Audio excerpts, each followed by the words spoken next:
Aw shit. You want some drip? Bresh Crew and Beach Hill Supply Co. have teamed up to bring you the hottest merch in the podcast game today.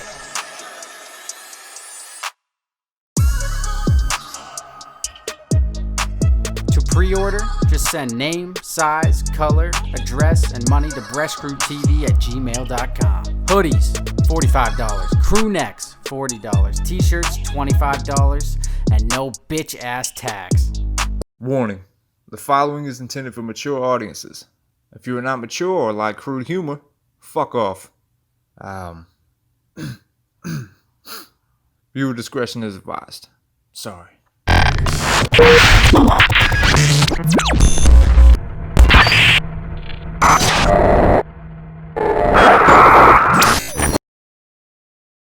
Hot town, summer in the city.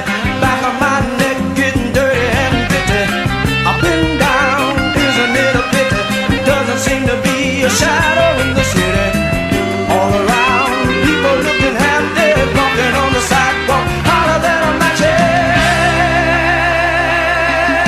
match. Welcome back to the Bresh Crew podcast. To my right, welcoming back the co-host of the podcast you know and love, Niagara's very own radio host of the year, a.k.a. Look Mama, I Made It, a.k.a. Dog Pound, a.k.a. Mark Wynn. What's up, Welcome back, player. Hey man, it's Mark Wynn Senior. Introduce yourself. I want that senior on the end of my shit.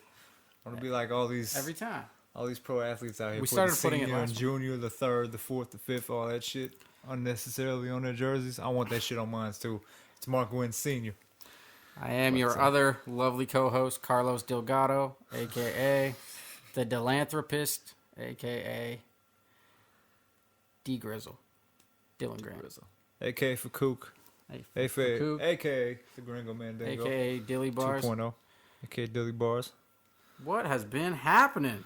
Happy COVID season? Fucking roller coaster of emotions, huh? Lots. A little bit of nonsense, a little this, a little that, but, we're back up on it. Back on top like we never left. So what's on your mind, fucko? What do we want to talk about? What is on your mind? I got something that's been on my mind. All right. Sprinkle the people. I've heard girls have different takes on this opinion. I want to know your take. I know where I stand on the issue. Is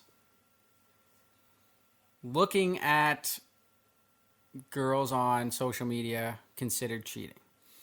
Whether it be an IG thotty, whether it be the chive, whether it be fucking porn. Oh, looking at them how? What's the context? I don't know. No one knows how you're looking at them, but there's only one way to look at someone, just to see them. Like, what do you mean?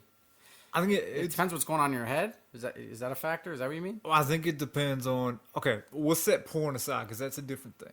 Nah, fair. But looking at like chicks on Instagram, Let's take porn doesn't even exist, or Snapchat or whatever social media. Yeah. Is it considered cheating? I wouldn't say it's outright cheating. I would say it's like it could potentially be premeditation towards cheating. I want to word this very carefully. Because I don't want somebody to take what I'm saying as complete gospel and be like, see, my boyfriend happened to be looking at that one picture that one time, and now he's a cheater. And that just breaks up the whole trust. It doesn't necessarily need to go like that. I don't get it. Elaborate.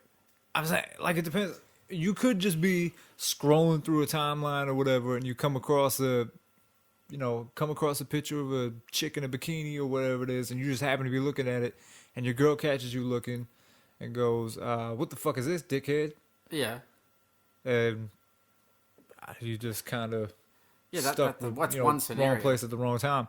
But then there could be a situation where it's some chick that's like clearly a threat to the situation, or somebody that you clearly have some interest in, and you're doing a bad job of hiding it.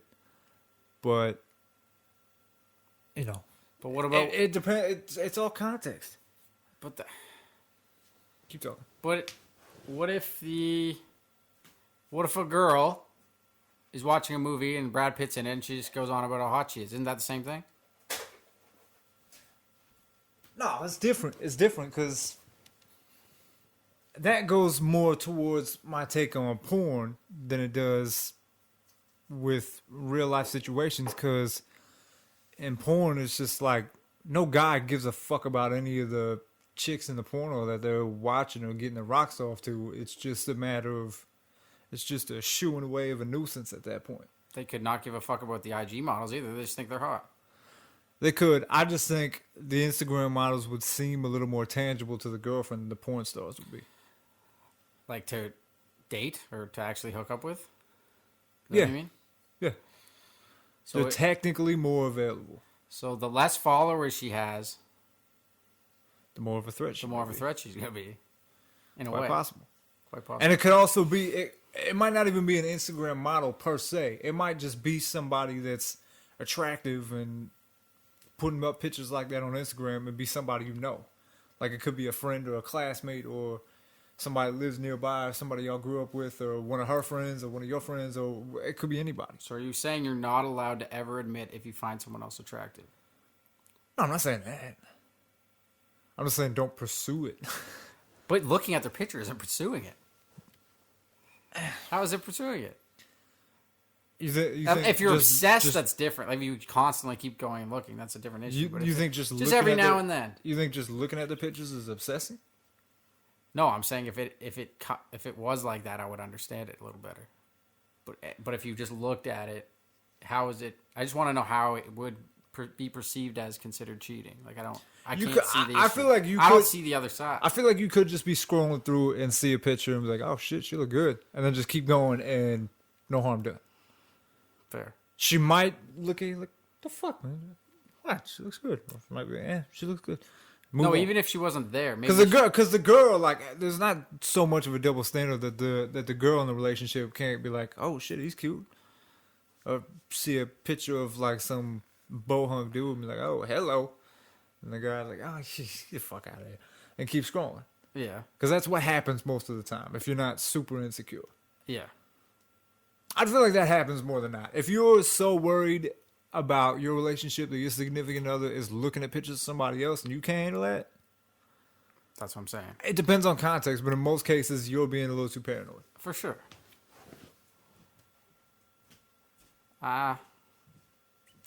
Yeah, I don't know. I just don't think it's. I think if you can't handle that, your relationship's already bad. Yeah. Like it's gonna be, if that's a big issue, it's gonna be a long ride. It's gonna be a bumpy ride that might not lead to anything good. Or the guy's gonna be afraid to even talk to a girl again, or look in a girl's direction, and he's gonna be weird and paranoid and scared, or vice versa. Maybe it's the girl. Maybe the guy's giving the girl shit for looking at pictures of guys. Could be the same thing. I just don't think it's considered cheating at all. I think it's very childish. It's a childish, immature thing to get that worked up about. It's like a grade 6 issue in my mind. So why do you feel like it happens? I know what happens. What happens is, like a girl's, it could be the other way. I'm not just saying it's girl guy, but a girl could see something in your history or maybe just catch you, like you said before, and just fucking snap like it and act like it's cheating. Yeah, but I've heard girls call it cheating. That's the kind of point I'm trying to make. Like it's not. I don't relate the two at all. I don't see how they could be compared. But on the flip side It's of things, very- like it could be if a girl is that quick to snap over something so little, something's up with her. That's my point. That's what I'm trying to get at. Because the first thing you're gonna think, like, more often than not, Or the guy. The- If the the- guy or the guy. could be controlling as fuck. the person person. on the side of the relationship that Yeah. is constantly making accusations or whatever is up to some shit. I think if you look at the bigger issue, they do some sketchy shit that they're not. Yeah. proud of. How Most of the many time. times has there been a relationship where somebody's accusing the other of cheating constantly, and then come to find out they're the ones that were cheating? Yep. The accuser was the one cheating. That's how it goes. Because More if you're times that than not. quick, you're that insecure and that Yeah. quick to react, something's up. Something's up. Something. You're insecure or whatever it is. Insecure is probably the number one, and then if it goes beyond just insecurity, then You're hiding something. you're hiding something for sure, You're being dishonest one way or another. or you just haven't matured in that kind of relationship status. But it depends on the situation. I feel like looking at the porn side of things, It depends on the relationship, and I think you got to establish that early on. Like immediately once you start dating, if you're, I say this because this is the most common case. If you're the girl in the relationship and you know the guy is into porn or whatever, or likes to crank one out, likes to crank one out to a skin flick every once in a while, y'all gotta have that conversation. If that's something that's really not cool with you, then be like, look, we gotta find a way around this. Yeah. At very least, don't let me find out. That's hiding something again, though. It is. I don't know. I don't know. This isn't an issue I deal with. So, me neither. Like, I just feel I'm like not worried about anyone looking at my I feel like more often than not, if a guy's honest curious. about just being like, yeah, I'll open out once in a while. Yeah, I watch porn. Like, fucking human. What do you want me to do? Sometimes you're not home and I don't have, I don't have the what's the fucking word I'm looking for? I don't have the resistance. I don't have the strong will. Yeah. It's hormones. It's not me. So, I don't know if that's what you're into, whatever. But yeah. But Porn is, I don't know. If you watch it an absurd amount, it's gonna be a problem. you're very, but you're very unlikely to do any harm to your relationship if you watch a little porn and crank one off every now and again. Yeah. Depending on how often you do it. I mean, some of y'all are animals out there. Terry Crews. Okay. Not saying any names. But it depends on the situation. And okay, yeah. That's the So it one. depends on the situation. It depends on the relationship. It depends on Who the girl is? where people lay the line. Who the girl and who the so guy it depends is. on the relationship. Depends on who the girl or guy is that you're looking at. Right? Yeah. In a way. Yeah. If it's her sister, then it might be a little weird. But hey, she looks good today in that one outfit. No. And then Even if she does, don't. Just leave it alone. I just think Plus, you're gonna get if you're in a relationship with somebody for a long time, like a long ass time, you get some time in. You're gonna look at the siblings differently. I'm not, Like even, you're I'm gonna- not even going. I was just joking. I wasn't even going there. I know. I'm just saying it for the sake of saying it. 100%, you would look at the siblings differently. Yeah, 100%. You wouldn't even see them as it's kind of your siblings, like distant. Yeah, It's, yeah. Listen, no, That usually it's fucking weird. shouldn't happen. Yeah, I don't think it should be cheating, and I think if you freak out, there's an issue with. There's a bigger. It's a issue. red flag. It's a red flag. It's a red flag. You gotta look into that. And yeah, I don't think it's cheating. I think that's just one of those things you need to be outright and honest about right away, so you don't get to the point where every time you put your phone down, you feel like you have to turn it face down or whatever it is guys are doing, or feel like you can't. Y'all don't have to go through each other's. You shouldn't be at the point where you feel like you have to demand to go through each other's phones every now and That's then fucked. to I try could to never find do some that. shit. Could never do that. Like, and to be fair, looking at both sides of this, in my relationship, I don't have anything on my phone that I need to hide. Like, me and the queen, pretty good about that shit. So, like, if she wants to look up something on my phone, whatever, do it. Yeah. But there'll still be times where, like, if she'll just go and reach for my phone, what are you doing? It's my fucking phone. It doesn't mean anything. It's just Keeping her in check. But I'm saying, but It's if like, I do you the don't same trust thing me? to her, if I do the same thing to her, if I just walk up and snatch her phone for no reason, she's like, "Hey, what the hell?" Yeah, what are you gonna do with that? Like, there was a It's an extended part of kind of like your personality and your DNA in a way, and you don't want to always share my it. shit. It's like But if she was just like, "Can I see your phone?" Like, yeah, whatever. man, Even if I didn't know why, I'm like, let me see your phone for a second. All right, the fuck. I get it. It's trust. It's There was respect. a- It's respect. It's almost respect. So the NFL draft, I know I'm one of those dickbags that watches the NFL draft, but The 79th pick. so the Cowboys picked this guy named C.D. Lamb, and when he got picked, if I got the guy correctly, yeah, it was C.D. Lamb. When the guy got picked, so they show shots of them with their family as soon as like show their reaction to being drafted or whatever, and his girlfriend was sitting next to him, and he had like two phones, and I think he put the one down, or he had the one in his hand, and she was taking the one out of his hand, and he immediately snatched it back, Oh shit. and then was like doing something with it, whatever. But there was nothing that looked suspicious about it. But you know, the first reaction to everyone on the internet is like, "Oh, what's he up to? Oh, was he high?" They would all do the same thing. Yeah. They would have done the same thing. If somebody, like, that's what I'm saying. If somebody just grabs your phone without any kind of ask, you're gonna react. You're gonna be like, "What the hell are you doing?" Yeah. Or whatever's in your hand. It could be the fucking TV remote. If I'm sitting here holding this and you're gonna snatch it, It's just a reactionary thing. yeah. Like, fuck you. Even if I know you're gonna put a channel on that I like or whatever it is, Yeah. you know, I can see it. it's a natural. It's a reaction, really. Yeah. It's more than anything. Because it's something you view as your property, at least in that moment, whatever it is. But yeah, I don't know, man. Just fucking be honest with each other. Honesty's key. I'm telling you now. Honesty's everything.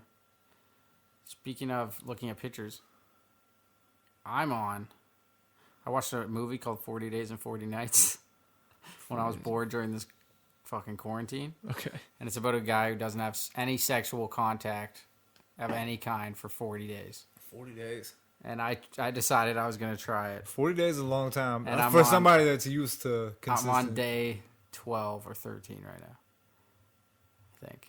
So if I seem a little edgy, you know why. There's been no contact with anyone. I wonder how much, I mean, I don't really need to know, but I wonder how much, like with couples that live together, how much it has changed, like not just regular daily routines of people, It's a terrible movie. but though. how much has it changed, the sex life too? This Like, quarantine? are they doing it more? Are they doing it less? Because Well, they're around this each other more? is- Like it, this I mean, I is- guess it depends on the couple too, but No, this is the true test. This is perfect for couples, actually. This is the true test if you're gonna make it or break it. This quarantine, there's a lot of people that have been holding on to relationships because they can work 40 to 80 hours a week, and they're always gone. yeah. But when you're forced to be with each other, you're gonna be forced to see kind of the stuff you do on a day-to-day basis without any filter, and the frustration is gonna be there of like just from our current situation. So you're gonna be a little more edgy, a little bit more real, a little bit more angry. And if it's either right now you come together more. If you had a rocky relationship, maybe you make it better, or it's over, or like Yeah, or you think, Or you're like, or you holy just got out of fuck. the honeymoon stage and you think everything's all candy and rainbows, And and then then you're y'all finding get out your the real first fight stuff. and you Yeah. can't get out of it, you can't. There's nowhere to go. and shit is real. Yeah, and I already know relationships marriages that have like ended because of it. Like it's because of how I don't know, a month and a half we're in. And it's already. But I know there's some that are doing better because of it. But it comes back to that honesty, talking about stuff with your spouse, and if you're because shit you're gonna make it better or not. It's because shit like that happens. It's because guys will, I bet it's a lot of shit like that. Like some truth will start to come out. It has to. Yeah. Like some shit that they were keeping from each other, or whatever else. Yeah. That's why I love my baby, man. She ain't on that bullshit. Yeah. Don't say baby on the podcast. Come on. Baby. Can't say baby. Can't say baby. Yeah, it's ruining and making relationships better at the same time. I bet you more are realizing how much they don't like each other anymore after a certain amount of years, and they're just staying with each other because they think it's what they have to do, or they don't want to be judged for leaving or whatever. Yeah. I think that's a huge one, but I know there's some that are doing better, and they're probably gonna make a lot of babies during this time, Yeah. and we're gonna have a nice baby boom. That's gonna. I mean, With all this death, there's gonna be a lot of birth. I'm sure we're not the only ones saying that, but here's the thing. Like, I wonder how many people are getting knocked up just from being home and just fucking like rabbits. If you're making your relationship better, you're going in right now. But the other thing is, like, obviously, the first few adventures of Tinderella, man, was nobody wanted to meet up because everybody's locked down or whatever. So, like, all the single people and shit, like, couples is one it's thing. getting better. But single people, like, once we get that relief of everything's back to normal, Yeah. then it might be party time. Do you think, Then everybody's just gonna be knocking boots. speaking of the single people, do you think when this is over, do you think they're going to be in a rush to get back in a relationship, or just play the field harder than ever? I think it's gonna be play the field. It's just gonna be anyone, party everyone, time. all the time? Everybody's gonna be fucking everybody. I think there's some people who are going to be like, I need a relationship for the next time this happens. Primarily There might be that too. Primarily girls. But that's going to lead to the same thing. People are going to be getting knocked Either up. way, they're going to be hooking up. Yeah. That's inevitable. I think there's going to be more hookups. Yeah. But it'll be the, like... Because like, I don't want to fucking go There's to obviously, drive, there's going to be... Imagine, like, really close friends that haven't been able to see each other because they've been far away or whatever. Like, even in our case, we've been... Yeah. It's like apart for weeks at a time, whatever. Like, you figure out ways to cope, but people that haven't been able to be together for this extended period of time, and then it finally goes back to normal, just how relieved and happy they're going to be to see each other. Yeah. Like, how much of even, like, an emotional thing that's going to be. Yeah. But that with, like, sexual hormones Tension. and attraction and that type of shit, all that pent-up, all that pent-up dick-down energy. Come on, wow. It's going to be a mess. Condom sales through the roof. It's going to be a fucking mess. I hope. Yeah, if not, we're gonna be. I hope there's gonna stay be overpopulated. Some neck shit spreading. Or that, yeah. Oh god, neck shit. Just cities with chlamydia. But for real, I mean, it'll be like Woodstock. Everybody be fucking in the mud. Mud fucking. Mud fucking. I think that means something different these days, but I know what you mean. What, mud fucking means something? Yeah. I got you though. But nah, for real. I mean, I think for the most part it'll be a good thing. It'll be a big ruckus. I think this whole thing, from a relationship standpoint, is good. Even if you guys break up, it was meant to be. But if you're able to, you guys have been holding out for persevere, if you're able to get through that, then you guys are gonna get through anything. You guys will get through anything. You're good. Good. I'm confident. Yeah, if you stayed with your person happy through this whole thing, you guys are gonna be just fine. You'll have a fight here and there, but you're just stressed. Yeah, I like my chances. I think everything will be alright. But yeah, for real, when things go back to normal, it'll be a fucking ruckus. And speaking of ruckus, have I told you the illustrious redneck ruckus story? No. It's one of the best things that's ever happened to me. Redneck ruckus. It sounds like an event with demolition derbies and overalls and a lot of Bud Light. That's what it sounds like. Some of those were correct. So redneck ruckus. I mean, there was definitely some Bud Light involved. There was definitely some people drinking Bud Light at night. But I gotta make sure I get this correct. But I've talked about my buddy Jordy before, right? Jordy Flock Flame. He's asserted his dominance in our stories. So before he bought and moved into his house that he's in now, he was at his parents' house. And every kid has the cool parents that, let them party do whatever at the house. The fuck you want. Yeah, it was like that. It was a good time. So at his house in the neighborhood near where we went to school, that was the party house. It was the same as it is now. And I guess the house itself kind of qualifies as a bungalow. So it's like, you go through the front door, you could just walk through the middle hallway of the house and go out the back door. And then there was like this big long deck. There was the hot tub right here. There was like a hill with a lawn with some space. There was a fire pit like right over here. And that was where we go back, drink, and whatever else. So I believe it was May 2 for a weekend. Oh, yeah, it was May 2 for a weekend. And for the 4 days straight, so the Friday, the Saturday, the Sunday, and the following Monday. I don't remember if we just didn't go to school or if we had the Monday was a holiday. But anyway, we definitely cut class on the Friday. And we just started getting down there. So it comes, I believe it was the Friday night. So we went out and got a bunch of fireworks, got a bunch of booze and whatever. And when you buy fireworks, there's like different types. There's like the Roman candles, and then you'll see those big box ones.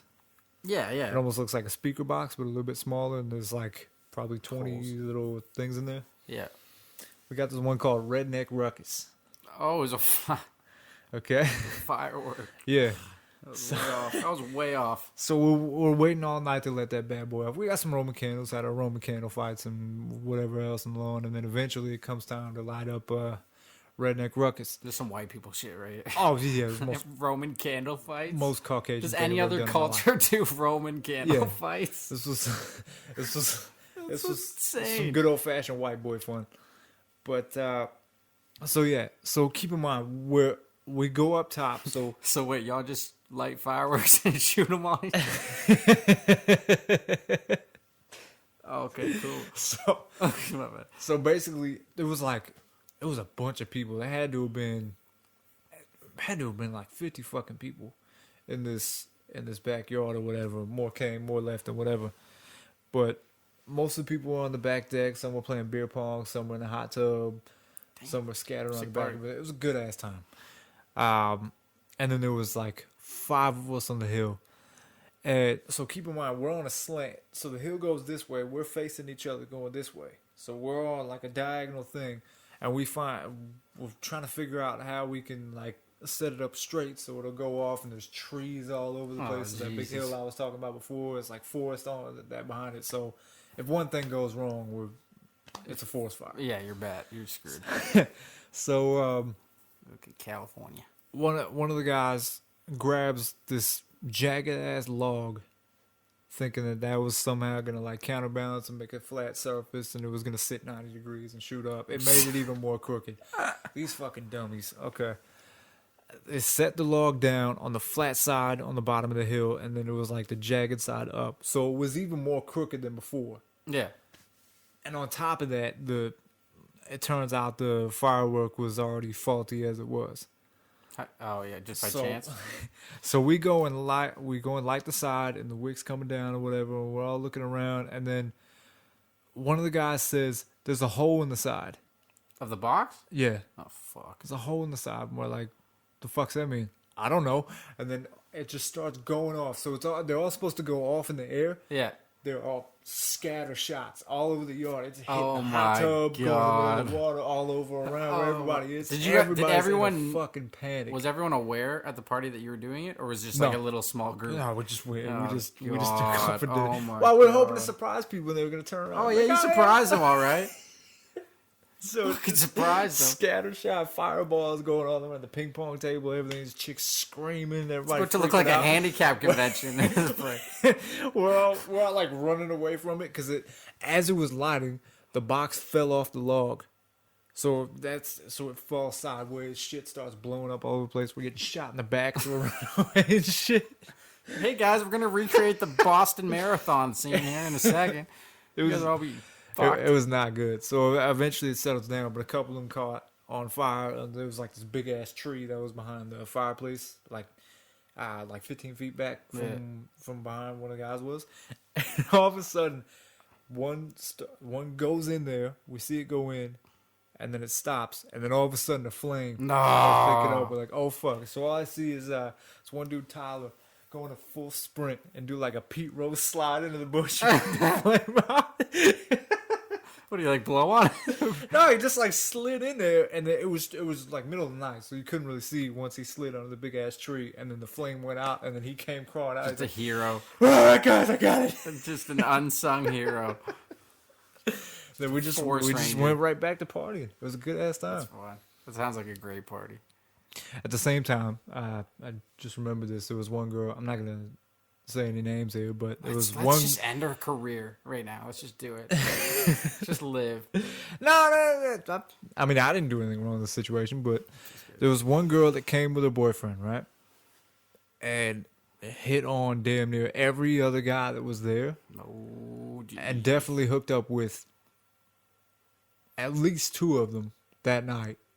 Just While the boyfriend was still there and well aware it was happening, and just nobody did anything about it. Everybody's just like, oh shit, that sucks. My God.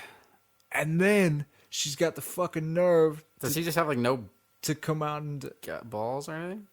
Like to just say like fuck off? I think Was she like clearly the dominant one? from what I remember, not really. I mean, Clips. she's just a slut. But he's aware of it. I think he just stopped giving a fuck about her at that point. Nah, fair. He's just like, oh, whatever. What the fuck? I knew what I signed up for. She had a bit of a reputation before they started dating, I guess. So, Yikes. and then she had the nerve to come out and be like, okay, I'm ready to leave. You want to go now? And he's like, oh, I'm not going anywhere. Who, me? And she's like, well, I'm ready to go. I want to leave. Like, well, why don't you ask one of the other guys you fucked to drive you home? 'Cause I'm not fucking driving you. He said that? Yeah. Oh, okay, never mind. He has. No, he flipped that shit. I prejudged him. But anyway, so then she was Good like, for him. then she was like walking around trying to hitch a ride home with people, and it was awkward. And like, Ass, gas, and grits. maybe you don't do that. Maybe you don't blatantly cheat on the guy that you came with and the guy that was your ride. It's probably one of the guys she blew that drove her home. I don't know. Eventually, she was just gone. Like after some other people left, so she got a ride with somebody. But Got a couple rides. yeah, Wow. it was a good weekend, man. It was a good weekend. ass time. That was the one time. Like every time you have Is it the one a time? big party like that, there's always some bullshit. There's always some guy that wants to make a scene and try to Fuck yeah. be superstar in front of everybody, Or overcompensate. or somebody has a little bit too much to drink and has an emotional episode or whatever. Like, yeah, it's something. There's always something. 4 days straight, no bullshit. That's great. It was incredible. It's the best. It was unbelievable. That's the best. Best May 2-4 weekend ever. It was just fun. We just got a bunch of food, a bunch of booze. We just hung out at Jordy's for those 4 nights, and like some guys came and went and did some stuff, whatever. But just nothing but good times. Like that little thing with that girl was That's it. the most. That's it. I Redneck remember- Ruckus was probably a little scary for some people, but Hell yeah. one of the best things that I've ever witnessed or been a part of. So. Is it stuff like that where you like kind of miss drinking? Just like a weekend like that? Yes and no. Like, I kind of miss But that I hangout. feel like I could still have that kind of fun without drinking. You could. You can. You definitely Like can. you can still have moments like that. I get that being drunk makes it easier or more likely for those things to happen. Yeah. But it's also kind of like I had my fun. Like I'm cool. Yeah. I still remember those stories. I'm still able to talk and laugh about them and whatever else, like the good shit that happened anyway. So I'm cool. That's all right. I think like probably around the same May 2-4 weekend you were talking about. I went to a cottage with Scott, Alex, Dylan. Can't remember if my ex was there or not.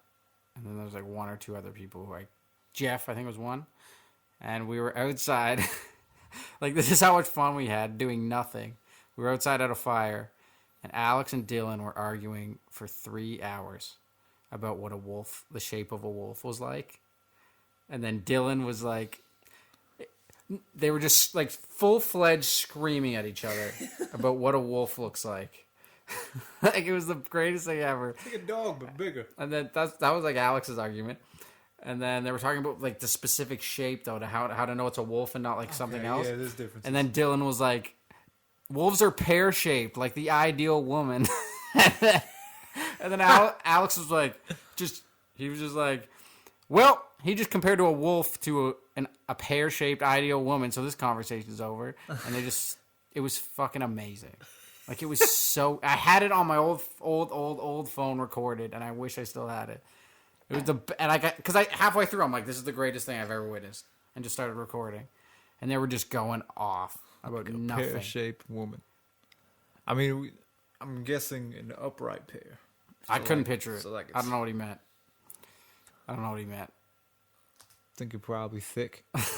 Dummy thick. Dummy thick. Dummy thick. I miss shit like that. Just idiots. Yeah, but it's like it's not even just the crazy shit that happens. It's just one of the things I always say whenever I'm thinking of talking about like the parties and the drinking days and whatever back then, like I always felt like more often than not, the lead up or like the pre-drinking or the hanging out or whatever before the party was always better than the party. Yeah. Like when it's just you and It's fun. your It's little so group fun. of guys or whatever, you might just be hanging out playing video games or pre-drinking or playing some cards or something, like just the casual shit. It's always better.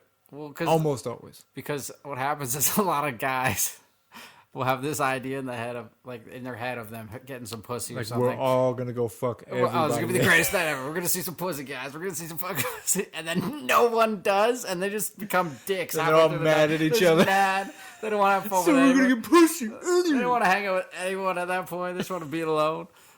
It's fucking hilarious. Oh man, they're just full of nut and rage. Or some the other way too. Like girls will be like all done up and they think, and just no one wants to touch them. It's just like they're bitches now. I get it. That's why the build up's a little funner because there's no expectations yet.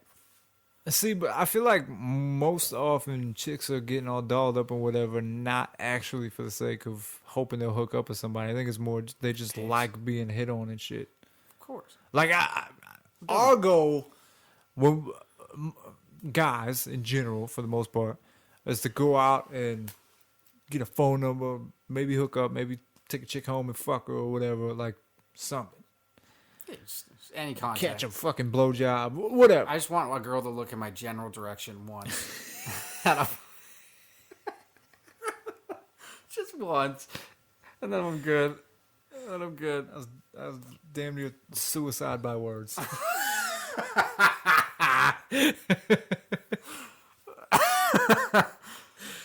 But I'm like, well, guys are thinking like the over the top shit. I'm gonna get my dick sucked. I'm gonna go fuck somebody.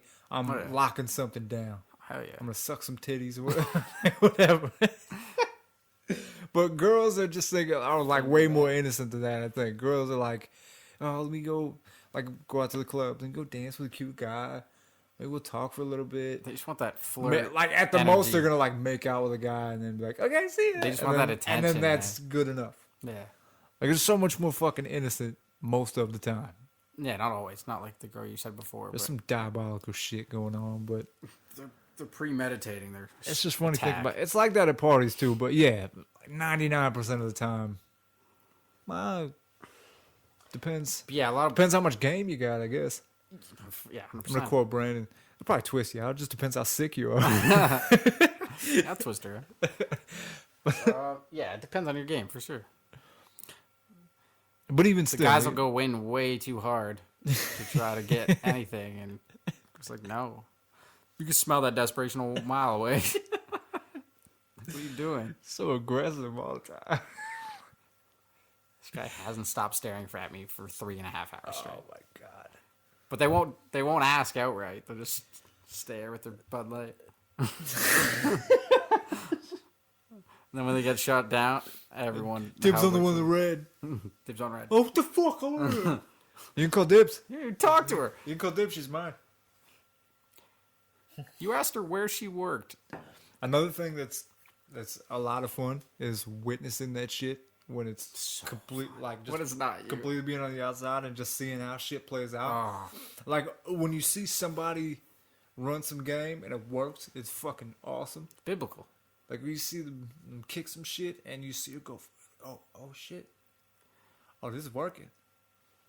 Okay, Kevin, all right, and then he seals the deal. Oh yeah, it's the greatest. It's a good feeling. It's a feel good moment. Even I if remember it has nothing to do with you, but then you remember what? Specifically, a guy named Jake Widener. Oh, let's go. Was with us at downtown Barrie at a bar, and most of us were on relationships, but he wasn't, and he came out partying with us.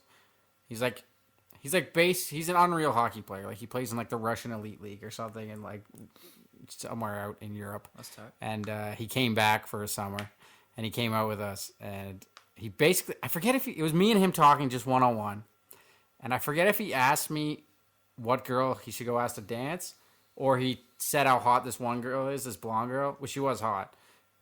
And then I told him, like, fucking go ask her to dance. And then he just didn't even think about it, did it, and then just sealed the deal. And he was with her and like 2 other chicks all night. But it was like because she was probably just waiting for somebody. Oh, like seeing it work was amazing. It was amazing.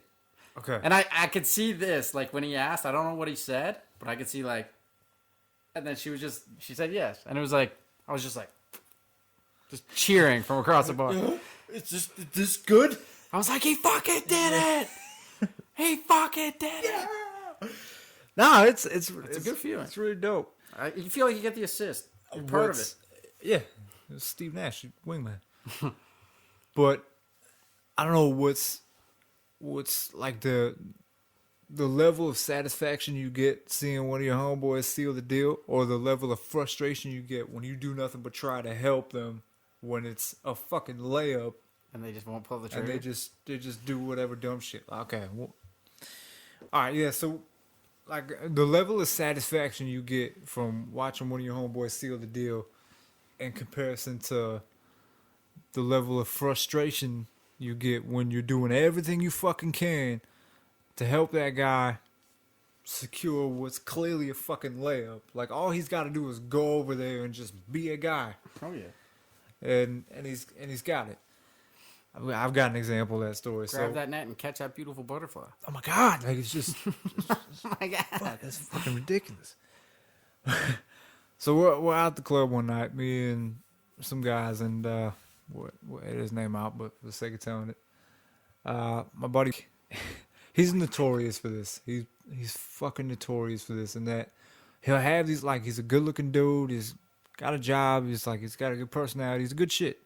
So it shouldn't be difficult for him to get chicks, whatever that may mean, right? Yeah. So the issue with him is he's so fucking insecure and so that not only will he not go forward with pursuing easy opportunities that he gets, he'll go out of his way to avoid them, and then when he doesn't end up getting any at the end of the night, he takes it out on everybody else. So anybody else that has some sort of an opportunity headed their way, he'll accidentally do some shit to ruin it for them. Oh, he'll sabotage someone else. This dude would cock block a wet dream. I swear to God. Ooh, that's from spiteful shit. Yeah. That's some bad sore loser. But the shit that's crazy about it is we spend Most 80% of the night trying to help him, telling him like, yo, she's only looking at you. Yeah. She's just waiting for you to come over and say Anything. 2 words. Literally anything. Literally. You don't even gotta say your name. Like, no, you don't have to say your name. That's just fact. go. Like, she's just like, you can tell when a chick's looking, she's just begging for you to come over and talk to her. Begging. And it's easy money. I wonder what he's insecure about. He's just not, I don't know. He's just not a confident guy. I mean, I think a lot of it was he had a long-term relationship where the girl was very manipulative and took advantage, and because of her, he was young at the time. I think we were like 17? Young buck. And Young buck on a prowl. he was with her for a while, moved out of his mom's house so they could go and move into a new place in the middle of fucking butt-fuck nowhere. Wait, who moved in? The couple, him and his girlfriend at the time. At 17. I think it was 17 or 18, yeah. So anyway, so he had He had to go find a new job out there so they could go live together. It was a pretty nice place. But, you know, starting up a life that he wasn't necessarily ready to start up for this chick who ended up No, at 7. No. who ended up Not even close. not doing much of anything while they were there, spending his money and, you know, She didn't have a job? just I think she had like a Something. part-time Right, thing, something. but she barely worked or whatever. I don't know. She might as well not have a job because she was just spending his money. So anyway. did she just like belittle him the whole time or something? Yeah, Okay, yeah, that'll cause some insecurity. yeah. So she treated him like dog shit in just about every way you can imagine, and So her voice is instilled in his head. ended up That's fucking right. around on him too. So Of that course she did. yeah, Once you beat a guy down to that level, well, you're not gonna be attracted to him anymore. Yeah. If he has no, that's what I'm saying. If he has no confidence left, she's gonna know that and look elsewhere for confidence. yeah. Happens all the time. But so to be fair, yeah, that does a lot of damage. She's the reason he doesn't. And then when he doesn't, it's like you almost need to butt heads every once in a while. Like if you always say like, "Oh, we gotta ask the boss," and like she's always right. Yeah. At a certain point, she's gonna be She's gonna see that too you're a far fucking above. pushover. Like and- and that's not attractive. Like women Yeah. don't want a pushover, but you think you're doing her a favor, so you're letting your guard down and like not saying what's really on your mind. Yeah. And then, so you think you're being a good guy, and then by thinking you're being a good guy, You're being a guy, cuck. you're fucking yourself over. That's what happened. You can't punk out of every situation. Don't go looking for a fight, obviously. 'cause I'm not that's saying that. Attractive Stick either. up for what you believe in. But yeah, there's Speak your mind. Or a girl's gonna fucking they're take doing advantage of that. you. They're doing shit like that, or like trying to get something. They'll test you. Textbook, man. They'll say shit or like ask you questions just to test you, just to see if you'll just roll over, or tuck your dick between your legs, 100%. or if you'll actually be like, "No, what the fuck is wrong with you? 100%. Fuck out of here. That's my phone." They want to see that side. They're attracted to that side. You might not seem like So they it, say, but "Oh, like naturally, oh. they are. Oh, he called me a cunt. All right. I don't know. I like that. But nah, so that was definitely a contributing factor. But at the same time, he'd been in a couple relationships since then where he did it on his own. And we didn't piggyback him into these relationships, and they were just like little flings or whatever. But he'd been with girls since then. He had his hookups and whatever. So when there came situations where there was no circumstance, there was no, he wasn't going to be punished in any way. There was no, No repercussions. there was no negative repercussions from it going one way or the other. Yeah. Like when we're at a club and we're hitting the dance floor and we see a girl that just keeps looking at him with her group of friends, and she's like talking to them, going like pointing, like he's cute or whatever they're saying, looking at him. All of us notice it.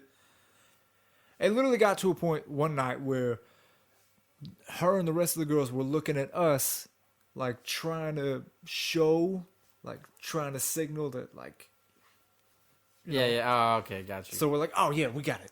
So we're at the bar, we see them from the dance floor, and they start doing that shit. And we're like, okay, we'll bring them over. So we get our drinks or whatever.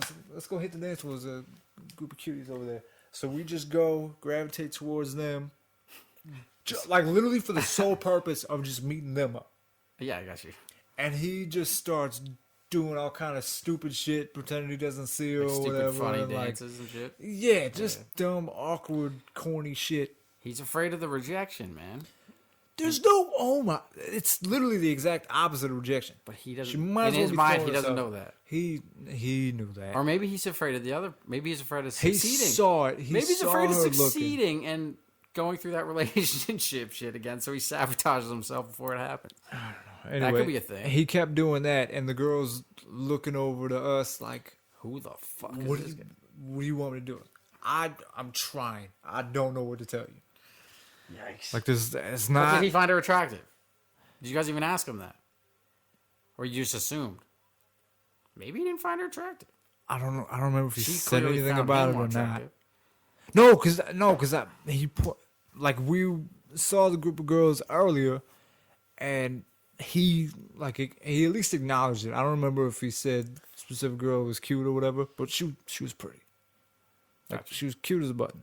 Yeah. That much I can remember, but it didn't make any sense. It didn't make any fucking sense that he's doing that at all. But that was a pretty regular thing. Like, I get if it's just like before we left, it's like, look, I'm not looking to meet anybody. I don't want any of that shit. And I get that you don't want to be pushed into it, but it's like, say that beforehand. Be like, I just want to go out and have a good time, or whatever happens, happens. I'm not Yeah. looking for this. And we'd be like, cool, we're not forcing nothing. But when you're acting like a fucking child, Moping about. He's moping and you've around. got an easy lob on a little Tykes net, what are we doing here? Yeah. You're just making us look stupid. And wasting time. And you're insulting this girl at the same time. wasting time. And yeah. Like, you don't have to fucking take her home. You don't Say hi. You don't have to marry her. You could say hi to anyone. Innocent. Yeah, or even just go dance for a couple See if it's seconds. still Be there. like, all right, cool, thanks. Yeah. Go get another drink or something. Like, it doesn't. There's no actual There's commitment. there's no you have to do But it. then at the same time, this is the same guy that every time we leave anywhere, it's like, oh, fucking never get any pussy, women are fucking bitches, Jesus. like all that shit. Like, come on, man. God damn. Something happened in that relationship. To cause the A insecurity. lot happened in that To relationship. cause the insecurity. But still, man, like, He's got no confidence. there's got to be a certain point, at least like years later, when you realize that not every girl is like that. Yeah, of course. But it's going to take a lot of... And it's a completely different situation. But the only way to figure that out is trial and error, so... Well, this is a completely different situation. There's no requirements here. There's no quota to meet. Nothing has to come with this. He doesn't know that. He's got it. It's in. He's seeing whatever in his mind, whether it's him succeeding and it going bad or him just getting rejected. He's fixated on something, I don't know. so he doesn't want to even it try. Is extremely, extremely frustrating. Especially when it's one of your closest friends, like somebody. It's like, fuck, we just want to see it. Like, we're not trying to embarrass you. We're not trying to put you in a shitty situation. Like, we're trying to help you deal with the shit that you've been complaining about to us constantly. Yeah. And then, so yeah, the level of frustration in comparison to the level of satisfaction when it goes one way or the other, it's like, I think right about even. Because it's incredible when it does work. It's the game. Fuck yeah. It's the game. That's one of the things I guess I could say I miss about the drinking and partying days or whatever is just when good shit happens that you either helped or just got to witness it. Yeah. Or just completely random memories that happen. I want Random night of drinking. to go back to some shit that I miss even more about before the drinking days. When you were like playing with the kids in the neighborhood after school. Oh, easy when you, easy now. When you were Playing young. with the kids. Don't do that. Yo, are you talking those manhunt Don't put games? yeah, Talking manhunt? Manhunt. Fucking basketball. All the kids hockey? out there playing hacky sack and shit. I mean, I didn't do that. not really either, but ain't I no mean, bitch. it was. Easy now. But I mean, that was one of the things. Okay, one of the funniest things. There was a group of kids. There was a group of guys that were my brother's age, so a year older than me. That once hacky sack became a popular thing, they were all about it, and they built this sun shelter at my school. What is a sun shelter? It's literally It's like a hut? it's just a roof with. Got you. I thought you meant your brother built it specifically for hacky sack, but now I know what you mean. No, it was at There's school. a structure. Yeah, it was And they would play nearby that or whatever. And this one kid, Tommy, Street Fight Tom. I'll never forget it. They're all playing or whatever, and somebody says something to him. Like, they're all joking and laughing, throwing jabs at each other, whatever the case may be. And I guess he, like, lost the game or, like, dropped the fucking sack or whatever happened. I don't remember the rules. I think you just got to keep it up. And I guess he couldn't keep it up. He dropped it. And they're like, oh, Tommy, you fucking suck. Something like that. It's like, I knew you couldn't play. Like, just giving him shit. And he was, would just have a meltdown as soon as you said something bad about him. So you're sorry. So somebody just, it was something simple. It was like, you lose. You suck, Tommy. Something simple like that. And he's like, I've had enough of this. Turns around in a full-out sprint and goes to run away. Runs straight into one of the poles of the sun shelter. Boom. My God. Just immediately. Just 100-yard dash. Yeah. He didn't get 2 steps. Oh, my fucking Smacked God. into it. Tommy's a good dude. Start man. balling? Mm-hmm. You start crying? Or is he older than that? Like, was he a little older? I to think, cry?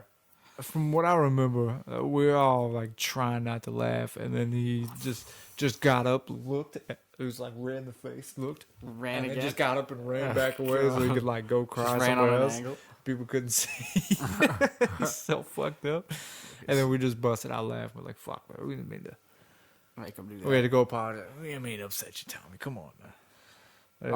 You had to go I don't remember what I was apologize? doing, but I just remember I was nearby when it happened. I might have just been hanging out.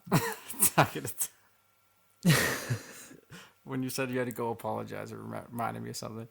So What? when I was, it's been like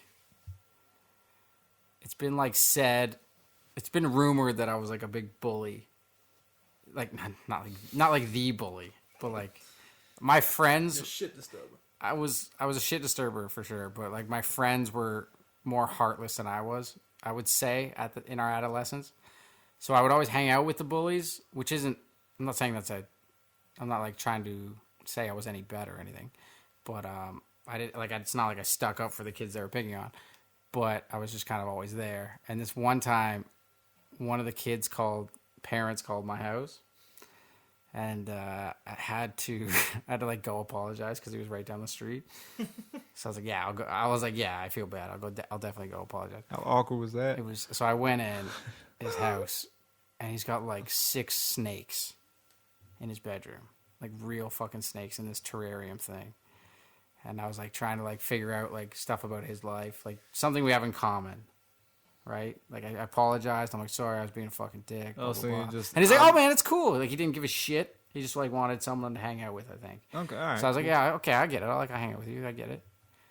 Lonely sucks. So I go in and, like, we had nothing in common. We had nothing in common. Like, I just remember how awkward it was and how uncomfortable I felt. And it was, yeah. I remember having to go apologize, and I was just like, man, this. So how long did you stay there, I don't know. and how did you get out of there? I forget how I got out of there. I think I was just bored at some point. You're just like, I gotta go. Yeah, and I just left. And I was like, man, yeah, you're weird, dude. You're fucking no, kid. No, but I don't remember even picking on this kid, to be honest. I felt bad that he felt bad because everyone's been picked on. Like, yes. I know the feeling, like, fuck. But so I was like, yeah, I'll go apologize. There's 2 doors over.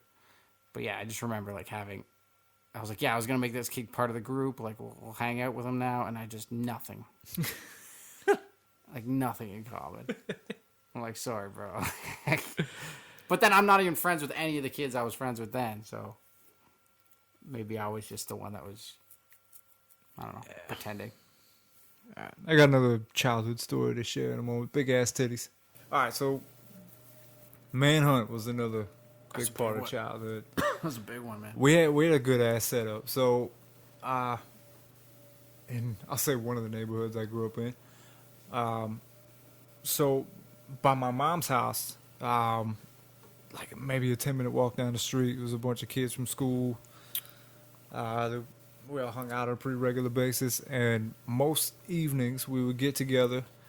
That same group of kids from school would be in the middle of the road in the subdivision playing hacky sack or whatever, waiting for the sun to come down. And as time would go on, we'd start to group up and we'd make teams for manhunt. And that was like a regular thing. We did it most nights every week for like just throughout grade school. And that was just our shit. So we had a good setup. It was like two houses on this side was we could hide anywhere in that area, and then some of the third house and some of the shit behind it and whatever. And then there was one house on this side that had like a big ass yard and a bunch of places to hide there, and then we could hide in some of the yard or whatever. So we had a nice big range of places to hide.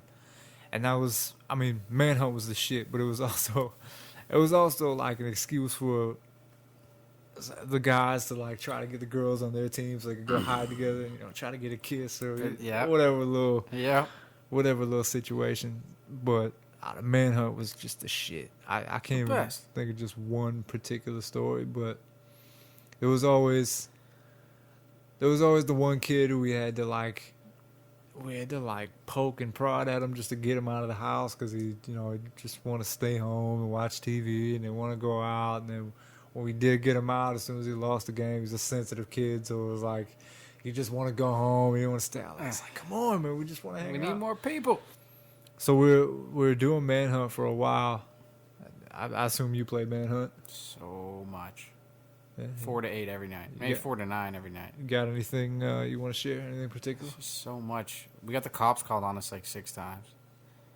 Oh, I never went that far. Manhunt was pretty innocent. It was, we got this next shit to follow. We just had this one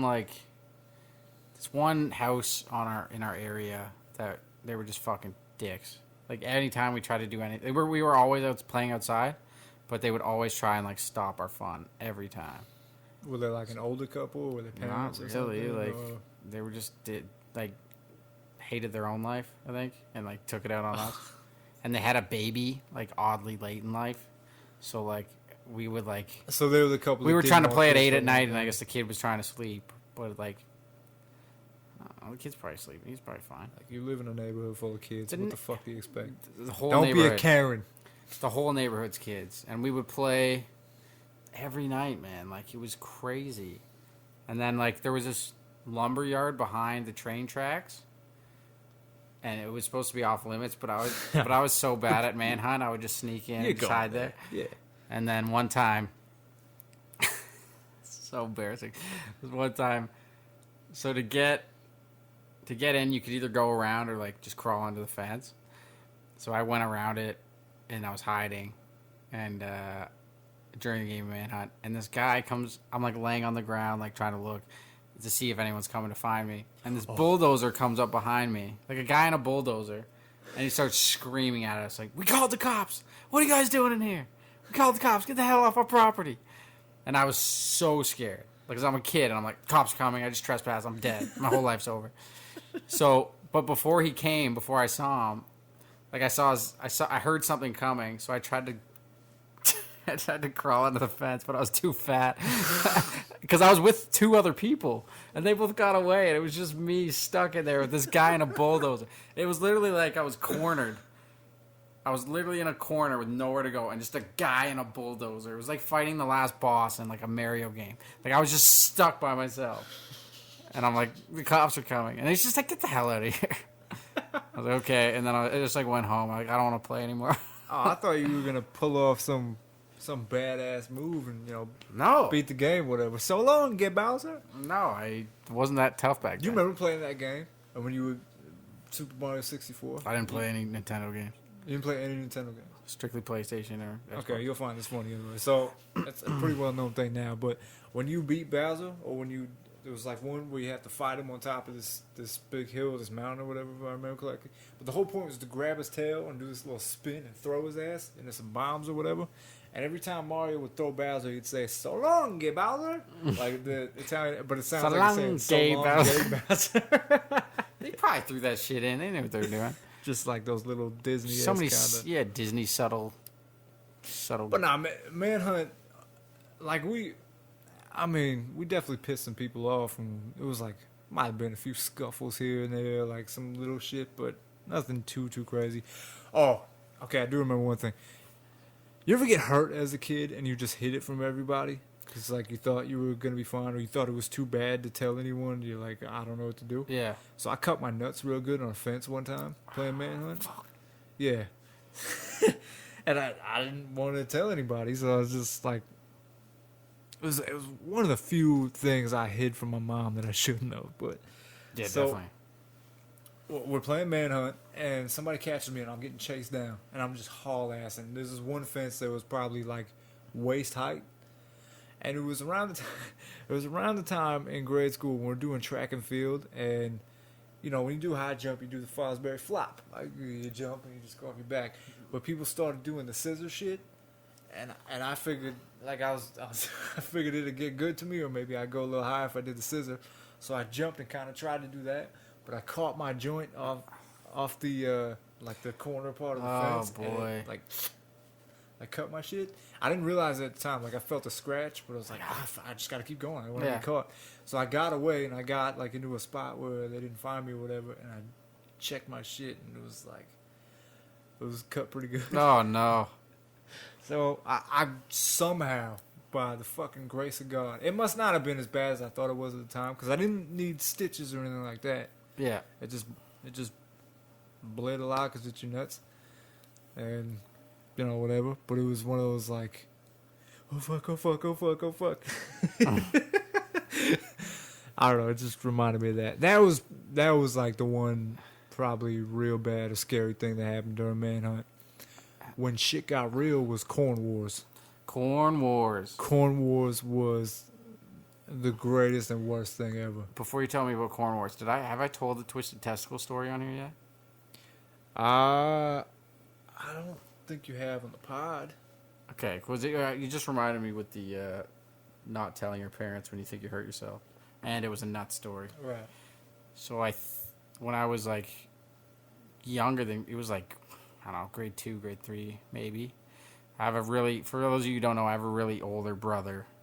So my first day of kindergarten was his first day of university type thing. Like he's that much older. He's 14 years older. 14, yeah. So he would come home and visit from university, and I'd make him like do stuff with me because I was always alone. So we were playing road hockey one time, and I was in net. And he was doing these, he wanted to go back to university. He probably just like bang chicks or whatever. So he was doing these like little chicken shots. And I was like, man, like you're not even trying. Because he could score on me whenever he wanted. I'm a fucking 8-year-old kid. He's a 22-year-old dude. He could easily score on me whenever he wants. But he's doing these little chicken shots. And I noticed he wasn't trying. And I just got really mad. And I was like, man, why are you trying? He's like, I gotta go. And I was like, just fucking try, you pussy. So he winds up. He's like, all right, one more shot. He winds up. It's like a frozen tennis ball. Slap shot right in the nuts. Drops me. Slap your avocado? Starts laughing. He starts laughing at me. Hits me right in the nuts. Drops his stick, and he's like, all right, buddy, I got to go. Gets in his Honda Civic, drives away. And I was just in so much pain. And then, like, I don't know, like 6 hours later, I can't sleep. My stomach is in the worst pain it's ever been in. And so I go down and tell my mom, I'm like, Mom, like, my stomach hurts. I remember it because she got really concerned.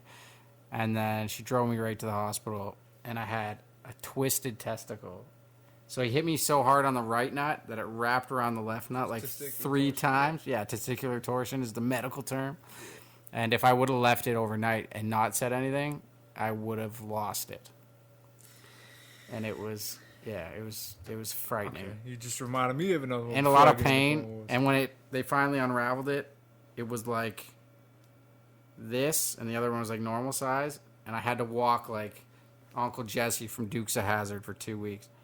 Like, I had to walk with my legs out. Like, I couldn't even come close to sitting like this. You're doing some Yosemite Sam? It was just like I had to lay with my legs over. Because if you touched it at all, fucking so much pain. It was bad. Okay. Worst pain. You just reminded me of another story. If it wasn't so fucking late at night every time we do a pod, I would call my dad to tell this story right now because it's... Did you save It's it? very similar to that. No, I'll just tell it. So my dad, when he was in grade school, they played soccer in gym class, and this poor bastard was, I forget if he was playing defense or playing the nets, but anyway, he was the only one back, and ball gets loose and it rolls over and it's between him and this girl, and the girl was on the soccer team, so she was like Good. super athlete by kid standards. So they're both chasing the ball, and he just goes to like kick it away to stop it or whatever. I don't give a fuck about soccer. I just want to look like I'm participating. And this chick comes out full speed, ready to bend it like Beckham, right?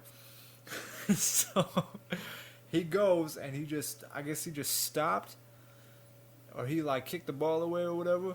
She winds back a nice good one, hoofs him right in the bag, and the same shit happened. So he was, I can't remember what grade he was. I want to say he was in like grade 7 or something at the time. He was young.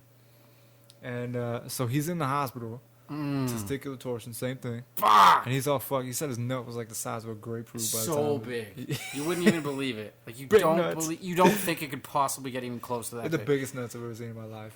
Dude. Normally girls don't care about nuts, but this girl was like, you know Girl, what? he had Girl, the biggest normally I don't nuts. care about nuts, but he had the biggest nuts I've ever seen. Anyway, so my poor bastard of a dad is in the hospital, and his best friend Cliff is a fucking problem. like you in college times 10. But he's just like that his whole life. Just a little shit. I'll tell there's a Side I'll story. call it the cocksucker story. I'll tell that another day. But so this guy he goes into the hospital with a guitar to go visit him, and he starts playing AC/DC Big Balls or whatever. Oh my god. But he changes the words every second. Ray's got big balls. Ray's got big balls. But Cliff's got the biggest balls of them all. He's like screaming at the top of his lungs in the hospital. My dad's laying up, fucked up. Cliff was... That's a good friend, though. I'll tell the cocksucker You story. need that shit, man. That's what gets you through it. He's just an animal. So I'll tell the cocksucker story, and then I'll get into Corn Wars, because I got to tell it now. So my dad and Cliff, I think they were like teenagers when this happened. And, like the insulation guns, it's called caulking or whatever. Yeah. Like CALK or whatever it is. So they're working on something. They're doing insulation for the roof or whatever. They're working outside at my nan's house, my nan and papa's. And so they're out there working on it. And Cliff is like holding the caulking gun, like he's holding the gun, like he's holding the revolver as like a cowboy. Yeah. He's pointing. He keeps pointing at my dad. He's like, "Freeze, sucker! Stick, sucker! Cock, sucker!" And my dad just starts screaming out like, "Watch your fucking mouth!" Yeah. He's just a little bastard, man. Just every story that's about Cliff is. Guy's a gem. But yeah, you need people like that. You need people in your life that don't fucking take anything seriously. It's relieving. But yeah, Corn Wars. Okay. What is Corn Wars? Corn How Wars. does it work? And why are we doing another white person thing? So Corn Wars. So this was Manhunt, but shit got real. Oh, so the Manhunt's involved. This was, it was kind of In a like, cornfield. it started off as a variation of Manhunt, and It just turned. Escalated. It just turned into corn wars. So basically, d- between my mom's old house and the subdivision we used to go play manhunt at was another house, my neighbor Shane. Across from his house was this big ass cornfield that a farmer in the neighborhood had. It was like it had to have been acres of corn Yeah. or whatever. So when you're a little kid, that's forever. It's It's you unlimited. couldn't even see the end of it. So we would gather at Shane's house and we would get teams, all the kids in the neighborhood, and we would go out to each end of the cornfield. And the goal was the teams were like we're originally playing manhunt in the cornfield, so it was like you would just suck through the cornfield, find people, tag them, got them, and then you would wait outside the cornfield for the rest of your team, or somebody would have to come and tag you out. Yeah. And it was like honor system. You were supposed to be honest about it. So it started off as that. Eventually it just became teams go on each end, and when you find somebody, you throw a fucking cob of corn at them, and if you hit them, they're out. So it's like dodgeball now. Yeah, but it's dodge With corn. the element of the surprise. Yeah. Yeah, and corn, which hurts So a lot manhunt more. turned into man cunt. So, and you got to remember, we're like preteen to teenage kids, so it's just straight evil. So we gather the teams, go from end to end, and then somebody would shout 3, 2, 1, go, and then we'd just be ruffling through the cornfield, and then as soon as you spotted somebody, whack, whack. And then once you got them, it was like, all right. Got him! All right, you're out, and then you're only allowed back in if somebody else in the other team got hit, and then you were revived and you could come back in, or just if you couldn't take shit. it anymore, then you had to leave. So we would do that for hours, or until it got dark, and then we would go and play manhunt after that.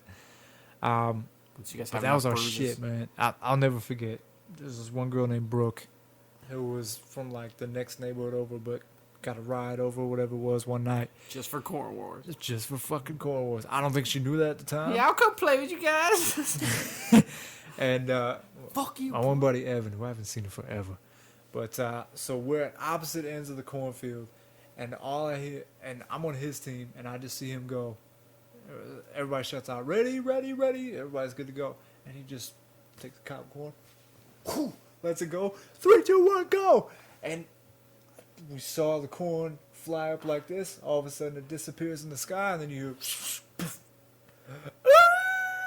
Brooke got hit right in the face. way.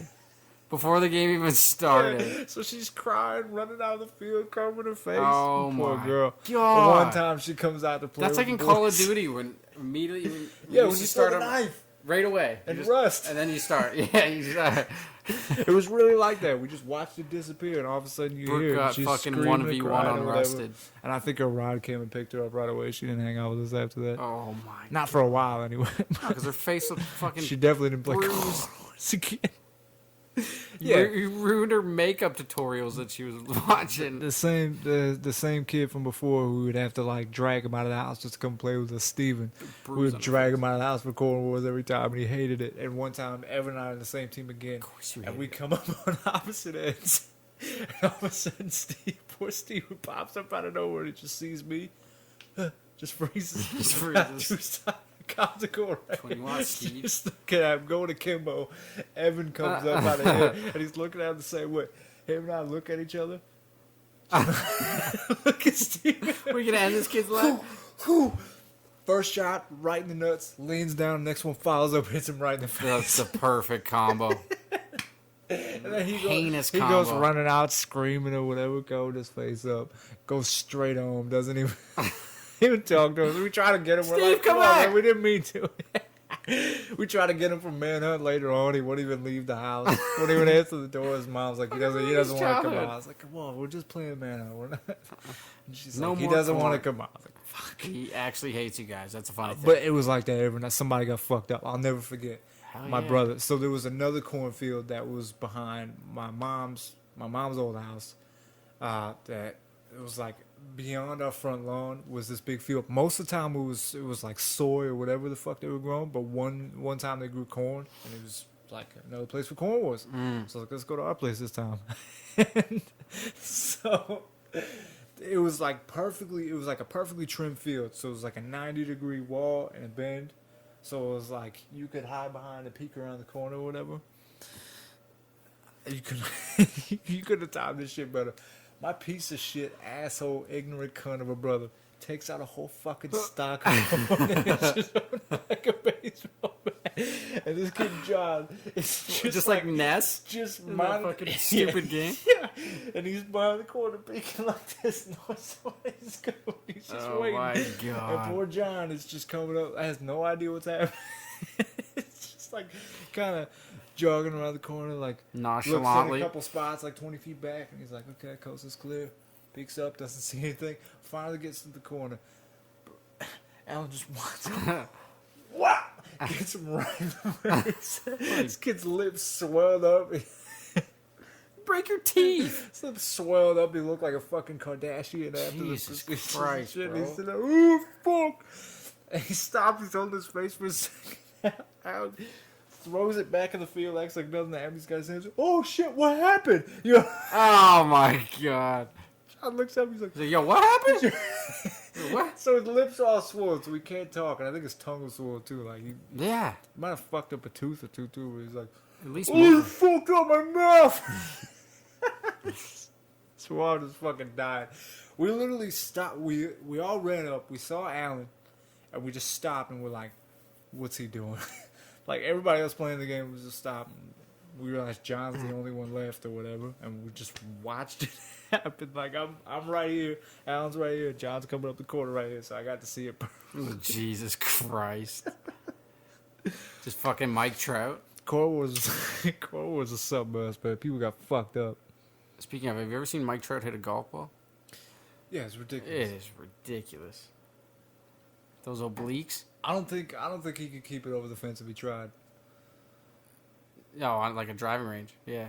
Yeah, No. it's just too strong for his own fucking Speaking of good. corn wars, we used to go to this guy's house all the time named Luke Burke, and he always had the sickest house. Where they moved a few times, but it was always sick fucking house.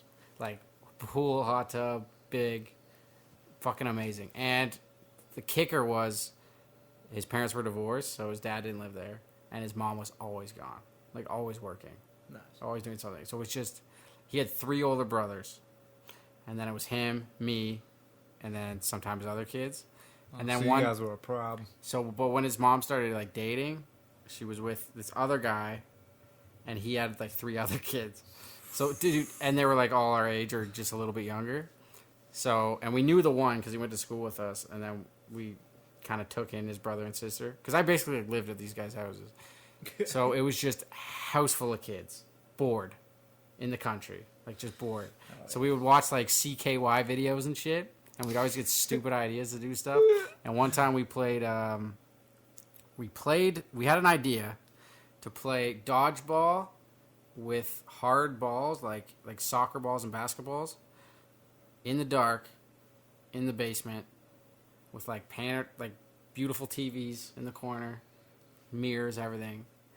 We just like, let's do it. We just watched an episode of CKY. We're like, let's do something fucked. So we played pitch black. It was like 3, 2, 1. Turn the lights out. Go. And you can't see a fucking thing.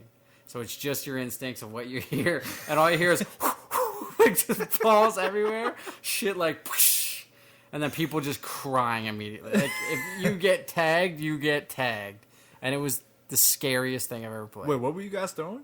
Like any ball you could find. Tennis balls, those cheese balls, those road hockey balls, basketballs, soccer balls. We just got all the balls we had, Christ. and we all start with one, and it's go. It's fucking mayhem. So many bloody noses. It That was house got insane. destroyed too, for We sure. destroyed every house we Maybe stepped foot in. Shit. Like, it was insane. Their older brothers would throw parties. Like, we were, like, when they were in, like, grade 12 and shit, we were in, like, grade 8, grade 9. Probably grade 8. Grade 8. So, like, they threw parties with, like, older fucking hot chicks everywhere, and, like, but they would just do reckless shit all the time. Like, bonfires. I remember his oldest brother once just jumped a bonfire and didn't make it. And his legs were, like, 3rd-degree burns. Like, he had to go to the hospital, and he had to wear leg wrap for, like, the next month on both his legs. Because they were just burnt to shit. But every weekend we would do some shit like that. Not to ruin the mood, but I remember Ruin the mood. It was a girl I went to high school with. Okay, there's always little dumb shit that guys will do. I had a thing. Eject. I had a thing during parties where I would throw a can of beans in the fire, and it would just cook for a minute, and eventually it would blow up. Like nobody got. I mean, it was. It blows up. Like you might catch an ember, like fuck. Yeah. But mostly it just blows up and everybody freaks out. You're like, it scares you. That could be fucked. If the tin gets in your eye. I mean, I wouldn't do it if people were too close to the fire because I okay. didn't want to hurt anybody. But that was like the thing. But there was times where people would like throw aerosol cans and like axe cans and shit in the fire. And there was one time, this poor girl I went to high school with, I didn't see it happen, but apparently, I guess they were at a party and they were having a bonfire or whatever, and somebody threw a can of axe in the fire and it blew up and like she had like 3rd-degree burns all over her face. Yeah, man, it fucking sucks. I don't think your face recovers from that. No, it didn't. She had like permanent. Yeah, Scars. yeah, it fucking sucks. Oh man. But like, if you know, you have to know you're being a piece of shit. And Well, like, it's one thing to do. He didn't know something that was gonna happen. You throw a can of axe in the fucking fire. It's a kid. He doesn't know. No, it was like teenagers. It was high school. Still, you just want that reaction out of people. Oh, that kid's badass. You have to know. You don't want to that's intentionally hurt. Like you have the maybe. I don't know. Maybe. Anyway, it just reminded me of Kids that. are pieces of shit. Yeah, kids are pieces of shit. You mentioned too strong for their own good. The best example. Okay, you and I play pickup ball pretty often. Anybody that hoops has come across somebody that was clearly or should have been a football player Yeah. and plays basketball like a football player. Like it's just full out putting their shoulders into everything Yeah. and just whatever. I had this dude who could hoop. He was nice, but just like this big bodybuilder, personal trainer dude named Sean. OG Big Sean. Big Sean. Just like teddy bear of a guy, like super nice guy, but just like too strong for his own good. And you know, you go to play pickup or whatever, you go to dap somebody up, it's give him a pound or whatever, it's typical shit. This guy was so fucking strong. Like every time, I mean, I'm a little skinny guy, so if it's a big dude that's coming up and gives me a little one of those, I'm gonna take it a bit. It's like taking a charge, dapping this guy. Like the big dudes I play ball with, I'll kind of flex and like clench a little bit just so that doesn't happen. You can't even breathe because you're flexing your abs so hard. What's up, man? Skinny guy problems, man.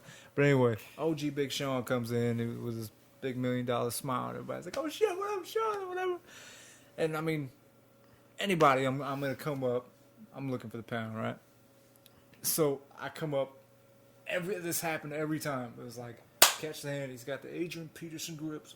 I'm like, oh fuck. And then he comes in, and then the one time he came, it was like I hadn't seen him for like a month. So it was like, you know, there's a little more enthusiasm when you go see each other. This motherfucker gave me like Adrian Peterson grip. It's like stiff arm. And literally, if he wasn't holding my hand at that time, it would have knocked me right on my ass. I was like, "What's up, short?"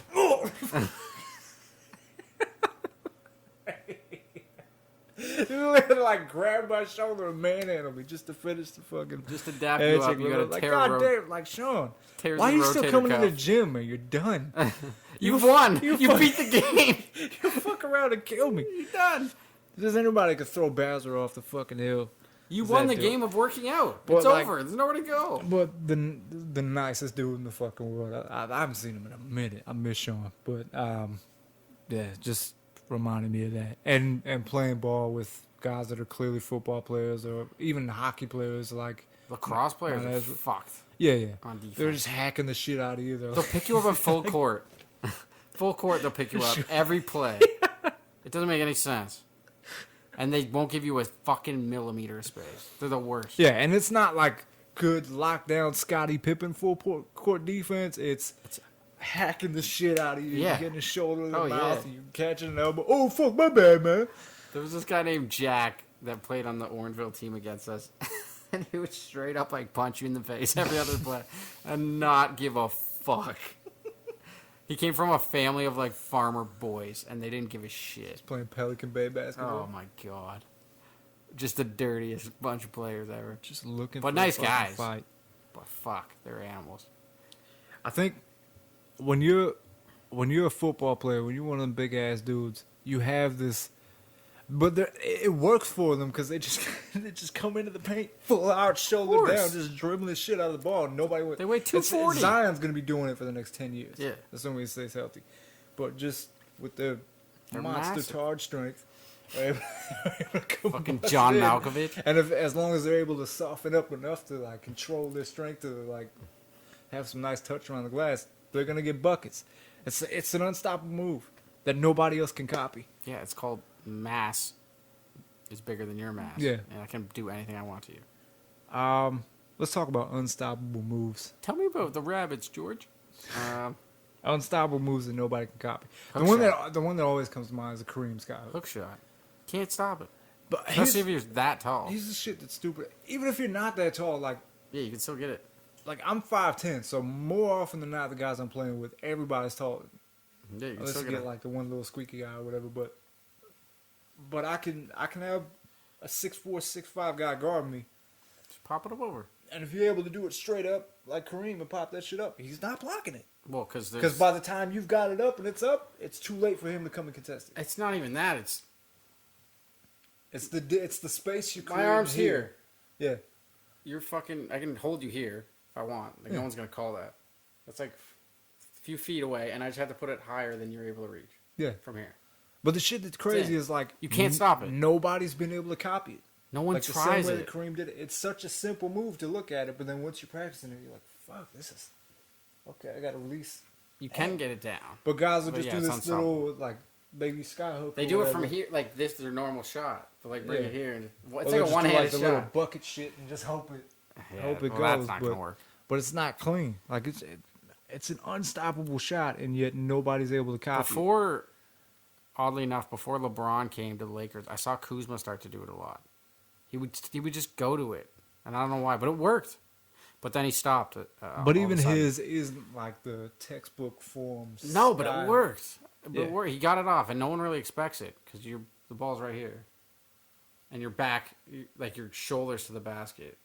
Like usually you square up every time you shoot, but It was you just don't another. expect it. It was another one. It's unstoppable. Wilt Chamberlain had like the exact opposite shot, but this is a shot you can only do if you're big enough to do it. Like you've got to be the biggest guy. It was the dipper.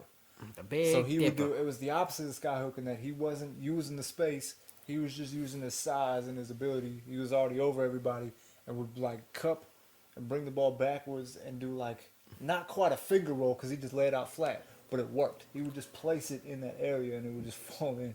It's like I knew a guy who played beer pong like that. Like we all play like this, and he would have the ball here, and he would be like, in every time. Pop it. Same thing. It's a dipper. It's fucking weird. It works though. What's that? I mean, you probably have to be big as fuck to really copy that because you've got to get above the rim to like place it You like gotta that. palm it. You can't palm. I can't palm the ball. Well, there's How am I guys in supposed the to league do that could do that. Like if Dwight Howard or something would have mastered that shot, he'd been way more effective. that. Would have mastered. That. If he cared about basketball. Dirk's fade away. Unstoppable. That's You the most clearly unstoppable don't one. have to be athletic. It the helps most to be unstoppable tall. one. But He's there's 7 been feet guys tall that done and it, fading. Like Durant's got his own version of it, but it's still their own little form or whatever. And because he's so tall, he's able to get it over. But Dirk had that like high release, high arc or whatever, and that weird form that he had that nobody's been able to copy either. I Just played. that flamingo fucking. I awkward hit. shit, but it I was played. gorgeous. I remember because on my street I had like 2 or 3 basketball nets growing up, and this kid. There was a new family that lived in behind me, and like the dad was like part of the Hell's Angels or whatever. Nice. But this black dude came up from Chicago and was like staying with them for a bit. Okay. I forget his name, but every day like he saw me playing basketball every day and just always came out and played. He would take a break from smoking weed, come out, start playing, and then he was the first guy I ever played against who I couldn't, like, had no chance of stopping a shot. And I was like, why the fuck? Like, how are you getting your shot off every time? And how's it going in every time? And he's just like, because I fade away. He said it, like, so high, but he's like, because I fade away. And I was like, what? He's like, yeah, watch. I fade away. You can't. How are you supposed to cover the defense and come out and guard me, like, every time when I'm fading away? Like, it's impossible. You can't move forward and backwards at the same time. Yeah.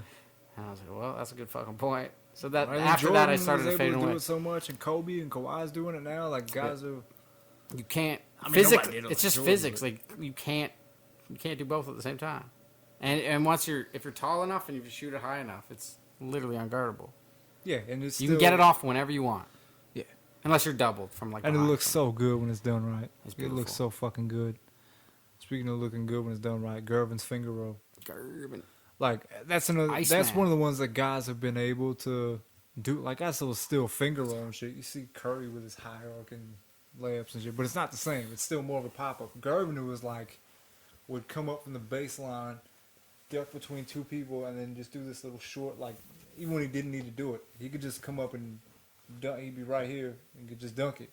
But then Yeah. he would just short arm it and just put this little. And that shit. It's almost like a fuck you. Perfect. To everyone. It is. It's like the smoothest fuck you ever. It's like, Because I remember I tried to do Curry's one time in that game, and I was playing with Brandon, and I guess I don't know, we were up by a lot, and I did it for no reason, like a kid was here trying to block, and I just right over, and all I hear was Brandon, Dylan, you're such a fucking dick. But it's honestly like It is a dick move. It looks like you're lazy. It's like fuck yeah, I can do this all Yeah, day. Fuck yeah. you, you guys suck. I was like, all right. Okay, this is really the only example in baseball that I know of, but Ken Griffey's swing. What do you mean unstoppable? I mean, like It's it. beautiful. Yeah, it was like the most perfect textbook, cleanest fucking swing, and he dominated. In my opinion, he's the best player ever. But argument. nobody, like, there's so many guys that have different forms. Like, my batting stance is terrible. I just dumb little knee-jerk shit, and I remember- when I make contact, it's good, and I'm fast. So, if I make contact, I'm on base. But if more guys just did the textbook Ken Griffey shit, guys would just be ready. Does he? Okay, so I talked to a guy like he was like an ergonomics major, so it's like a body positioning thing. Mm-hmm. Is his? I don't remember his stance. But is his shoulder tucked, or is it like out like this? It was more tucked. It was like between. So but it was more you tucked. ideally, like It just looked like he was just standing there holding the bat. yeah. So And then the theoretically, swing was just the most. It looked like some computer if you generated. can keep it tucked, you're gonna get more power. Yeah. Like physically, if you can keep it back like this, you can get more power out of it. Yeah. But everyone does from this shit. Yeah, because And their shoulders are like detached.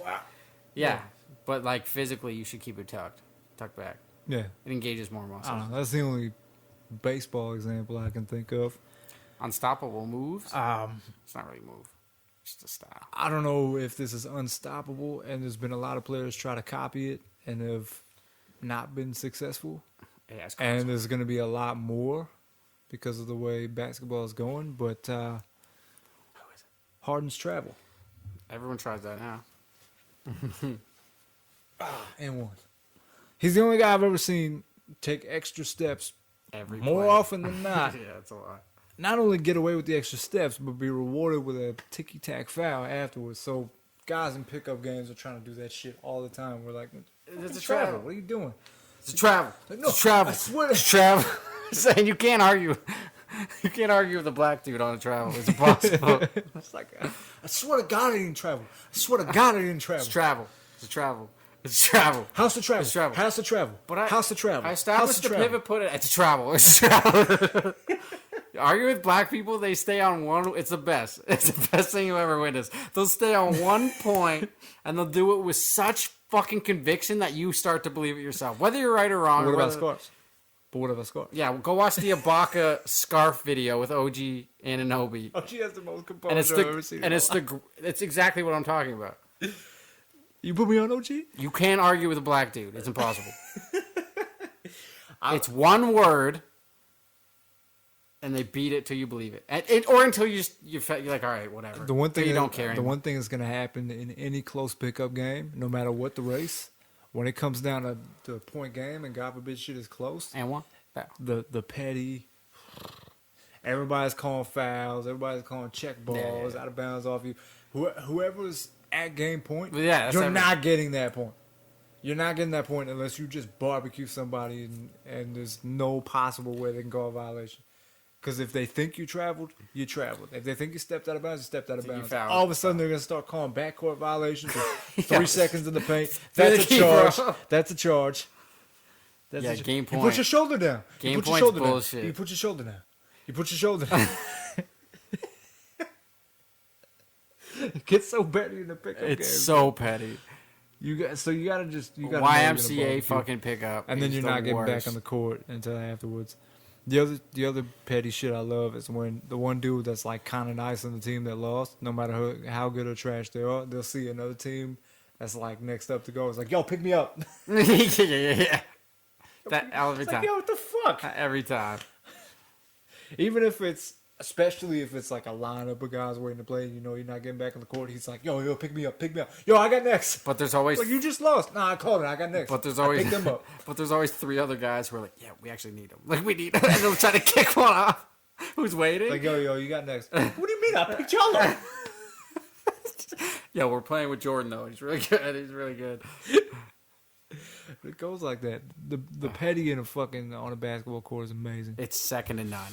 But You will never find that pettiness anywhere else. it's like crack, man. You just gotta hoop. You gotta fucking this quarantine is some bullshit. It's pretty shit. My jumper's gonna be Busted. busted. You not only Now my you. middy's still wet. I'll never lose that. Think about the first NBA game back after this. Everyone's gonna be trash for a couple games. Depends how much Especially work the these ones guys who- are putting in. Especially the ones who actually had Corona. I mean, yeah. It'll show how much work these guys are putting in off the court, and how many of them are just fucking Twitch streaming and shit. Josh Hart. Yeah, I called you out. Like, if you can't take a loss in fucking Call of Duty or whatever, I think they how you gonna handle playing for a 40-win team? He just doesn't have a competitive outlet right now, and that's his way of dealing with shit. It's tough. Probably doesn't have much of a sexual one either. Okay. Sorry, I'm on day 12 of 40. Mine's taking over. Anything else you want to get into before we get the fuck out of here? No, thanks for tuning in. That was a good 90-minute sesh. Episode 16. We have a lot of work to do. We got a lot of work to do. We got a lot of shit to put out too. Demon start tomorrow. Been too long of a break, too much bullshit in between, Thanks but for listening. we're looking at getting back into Keep it normal, listening. or about as close to normal as we possibly fucking can under the Yeah. circumstances. But that said, this has been another illustrious episode of the one and only Brush Crew Podcast. Appreciate y'all tuning in. Go fuck yourselves, eat a dick, and have a good one. You don't have to eat the dick if you don't want to. I just want to make that clear.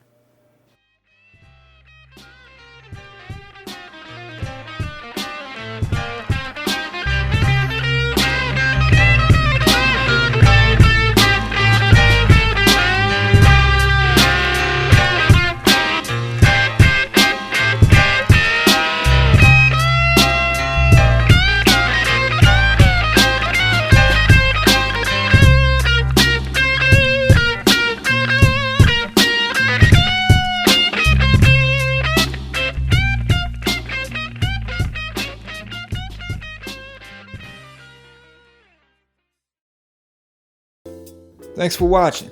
Since you're here, why not take the time to like the video, subscribe to the channel, and ring that bell. Also check out Brush Crew on Spotify, Spreaker, TikTok, and Instagram. And that's all I got.